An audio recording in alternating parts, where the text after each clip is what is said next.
Hello everyone, मैं अभिषेक पांडे आप सबका स्वागत करता हूं आर्यन एजुकेशन फाउंडेशन में। तो मैं आपका साइंस 2 पार्ट लेने वाला हूं।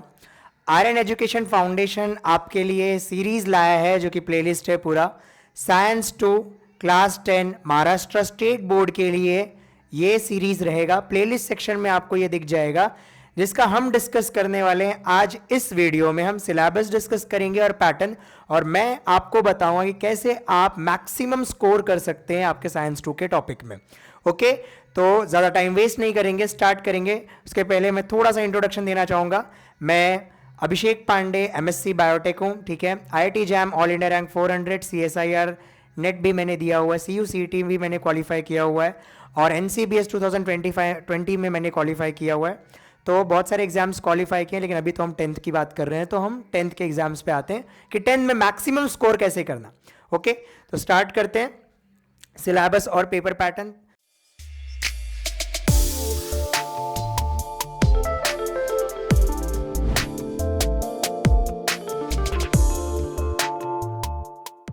ओके, तो साइंस 2 में अगर मैं बात करूं तो हमारा चैप्टर स्टार्ट होता है, first chapter heredity and evolution. These are the chapters of your science 2।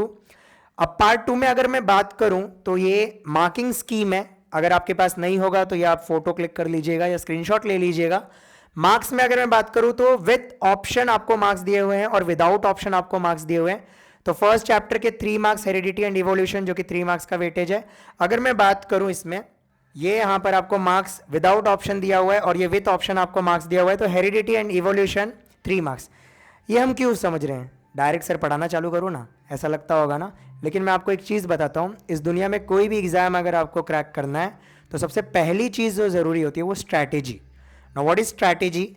बिना स्ट्रैटेजी के कोई भी एग्जाम क्रैक नहीं कर सकता। तो स्ट्रैटेजी में आप जो एग्जाम दे रहे हो, जो सब्जेक्ट दे रहे हो, उसके बारे में आपको पता होना चाहिए। अगर आपको एग्जाम पैटर्न ही नहीं पता है, पेपर पैटर्न ही नहीं पता है, और आप डायरेक्टली रैंडमली पढ़ना शुरू कर रहे हो, तो आप बेसिकली अंधेरे में तीर मार रहे हो, जो कि गलत बात है।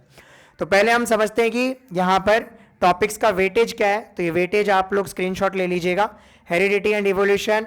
तो अगर मैं इसको डिवाइड करूं, अभी देखिए स्ट्रैटेजी क्या होता है।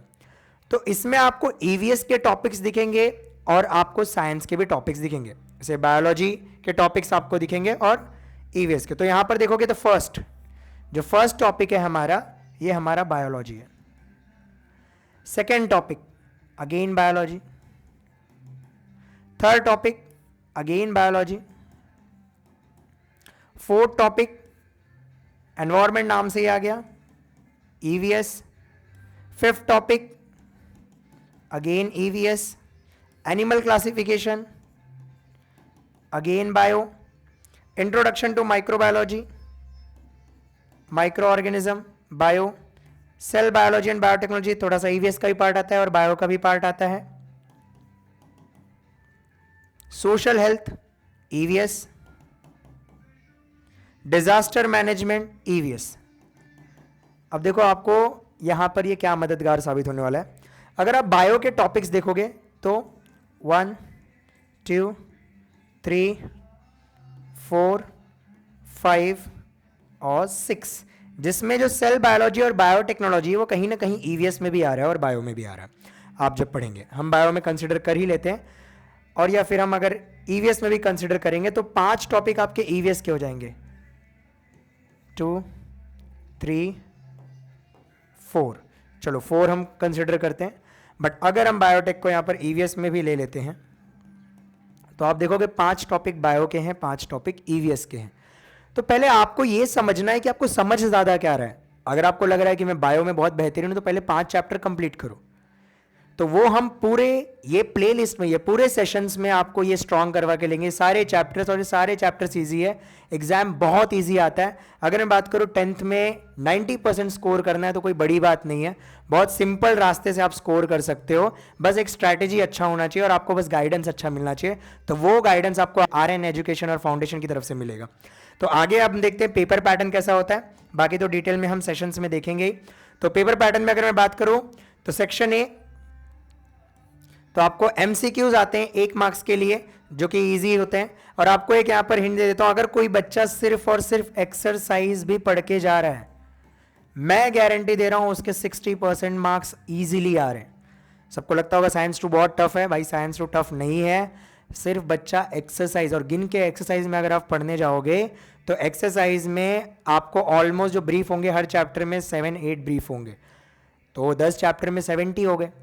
70 क्वेश्चंस कोई बड़ी बात नहीं होती और बहुत ब्रीफ एकदम आते भी नहीं है। आप अगर लास्ट ईयर के पेपर हम डिस्कस करेंगे, वो भी एक वीडियोस में आएगा कि लास्ट ईयर के पेपर के बारे में भी एक बार डिस्कस करेंगे कि पेपर क्वेश्चंस आते कैसे हैं, तो बात को आप समझो कैसे क्वेश्चंस आते हैं। तो यहाँ पर आपको एमसीक्यूज आएगा, फिर आपको यहाँ पर सेकंड क्वेश्चन, इसमें odd man out, match them, ऐसे क्वेश्चन एक मार्क्स के लिए यहाँ पर आ जाते हैं। तो इसमें 5 आउट ऑफ 5 आपको ये 5 मार्क्स के होंगे विथ ऑप्शंस। यहाँ पर ऑप्शंस यहाँ पर होते नहीं है। Give reason any 2। अब इसमें जो गिव रीजन होगा उसमें आपको 3 गिव रीजन रहेंगे, जिसमें से 2 गिव रीजन आपको एक्सरसाइज में से ही आएंगे। और मैं तो बच्चों को बोलता हूं जो वीक हैं वो अगर सिर्फ एक्सरसाइज का ही गिव रीजन पढ़कर जाएंगे तो भी आराम से क्वेश्चंस अटेम्प्ट हो जाते हैं। तो गिव रीजन यहाँ पर 2 मार्क्स के रहेंगे यहाँ पर, और आपको एक ऑप्शन में आने वाला है गिव रीजन। फिर यहाँ पर सॉल्व एनी 3 क्वेश्चन नंबर 2 में ही आता है। 5 क्वेश्चंस होते हैं, अगेन 2 मार्क्स के क्वेश्चन होते हैं। ये भी आप देखोगे चार्ट बेस्ड क्वेश्चन आते हैं, आपको चार्ट ड्रॉ किया होगा। ओपिनियन बेस्ड क्वेश्चन आता है, आपको ओपिनियन दे रहा है, मतलब पर्सनल अप्रोच है। अब पर्सनल अप्रोच में क्या ही टफ क्वेश्चन है कि आपको सोशल हेल्थ का अगर क्वेश्चन आ गया तो सोशल हेल्थ में आपको दे देगा कि एक्सीडेंट हुआ है तो आपकी क्या जिम्मेदारी है, आप क्या करोगे। सेल्फी, जैसे आजकल लोग सेल्फी यहाँ वहाँ मोबाइल यूज़ कर रहे हैं, तो ऐसे ओपिनियन बेस्ड क्वेश्चंस आते हैं। या फिर आपको सेकंड चैप्टर और third chapter life processes in living organism, उसके चार्ट आ सकते हैं, ठीक है, डायग्राम बेस्ड क्वेश्चन आ सकते हैं। तो एकदम इजी क्वेश्चन आते हैं, और मैं आपको इंपॉर्टेंट चैप्टर्स भी बताऊंगा कि कौन से चैप्टर्स इंपॉर्टेंट है जिससे क्वेश्चंस मैक्सिमम आने के चांसेस है। तो यहां तक तो कोई प्रॉब्लम है ही नहीं, बहुत ईजी क्वेश्चंस आते हैं। क्वेश्चन नंबर 3 अगर मैं बात करूं तो 8 क्वेश्चंस में से आपको 5 क्वेश्चन ये ब्रीफ क्वेश्चंस होते हैं। ये ब्रीफ में भी आपको चार्ट बेस्ड क्वेश्चन आ जाता है, और चार्ट बहुत इजी है। गिन के पूरे बुक में अगर मैं बात करूं तो बहुत ही कम चार्ट्स है, ज़्यादा आपको चार्ट पढ़ना ही नहीं है। 15 to 20 चार्ट्स में आपका पूरे बुक कंप्लीट हो जाती है। तो आपको यहाँ पर चार्ट बेस्ड क्वेश्चन से 3 मार्क्स ईच आएगा। डायग्राम बेस्ड क्वेश्चन आ सकता है, सेकंड चैप्टर थर्ड चैप्टर के डायग्राम बेस्ड है, तो ये चैप्टर्स में आपको आ सकते हैं। लास्ट जो है एनी 1 आउट ऑफ 2 सब क्वेश्चन 5 मार्क्स ईच, ये ब्रीफ क्वेश्चंस आते हैं। अगेन इसमें भी आपको डायग्रामेटिक बेस्ड क्वेश्चन आ सकता है, या फिर ऐसे क्वेश्चंस के सब क्वेश्चंस आएंगे, 3 क्वेश्चंस होंगे, वो सॉल्व करना होगा। तो क्वेश्चंस इजी आते हैं, आपको सिर्फ चैप्टर में समझना है और रट्टा नहीं मारना है। सो साइंस 2 रट्टा नहीं मारना है, पूरा कंसेप्ट, और पूरा कंसेप्ट मैं समझाऊंगा, ये मेरी गारंटी है। और एक बार आप मुझसे पढ़ोगे तो मैं गारंटी दे रहा हूँ आपको पूरा साइंस 2 याद हो जाएगा, और मैं आपको बताऊंगा कैसे आपको अटेम्प्ट करना है। और आप अभी से ही ना आदत बनाना चालू कर दीजिए। जो बच्चा अभी भी कुछ भी नहीं पढ़ा है, आज से शुरू कर रहा है, वो भी बच्चा ईजिली 90% स्कोर कर सकता है, ठीक है। तो ये हमारा जो वीडियो था ये सिलेबस और पेपर पैटर्न पे था, तो यहाँ पर वीडियो हमारा ख़त्म होता है। तो प्लेलिस्ट हम स्टार्ट करने वाले हैं, आप लोग हमसे जुड़े रहिए, सब्सक्राइब करिए, लाइक करिए, और आगे जब भी आपको प्लेलिस्ट देखना तो आप प्लेलिस्ट सेक्शन में जाकर साइंस 2 2025 एंड 26 आप डाल सकते हैं, तो वहाँ पर आपको साइंस 2 का यहाँ पर वीडियोस प्लेलिस्ट में मिल जाएंगे। Thank you, done for the day.